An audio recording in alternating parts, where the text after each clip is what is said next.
கமல்ஹாசனோட மக்கள் நீதி மையம் இதுவரை தன்னுடைய நிலைப்பாட்டை வெளிப்படையாக அறிவிக்கவில்லை. கமல்ஹாசன் மக்கள் நீதி மைய கட்சி திமுக கூட்டணியில் இணையவிருப்பதாக கடந்த ஒரு வருடமாக பேசப்பட்டு வரும் சூழ்நிலையில் தேர்தலும் நெருங்கி வந்துருச்சு. ஆனாலும் இதுவரை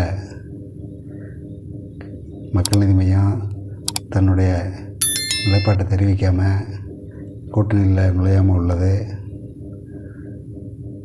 சமீபத்தில் மக்கள் நீதி மையத்தின் செயற்குழு கூட்டம் நடக்கிறப்ப மக்கள் நீதி மைய நிர்வாகிகள் திமுக கூட்டணியில் மக்கள் நீதி மையம் சேரணும்னா 3 சீட்டாவது வாங்கணும், அப்படி கிடைக்காத பட்சத்தில் 2 சீட்டாவது வாங்கணும், 1 சீட்டு கிடைச்சா அந்த கூட்டணியில் இருக்கக்கூடாது, சேரக்கூடாது அப்படின்னு கமல்ஹாசன்கிட்ட கட்சி நிர்வாகிகள் வலியுறுத்தப்பட்டதாக தகவல்கள் வருகின்றன.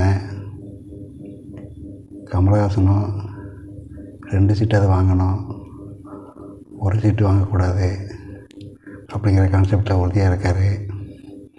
1 சீட்டு வாங்கி தான் மட்டும் நின்னா அது நல்லா இருக்காது. எனவே 2 சீட்டு வாங்கணும் அப்படிங்கிற முடிவோட உறுதியாக இருக்கார்.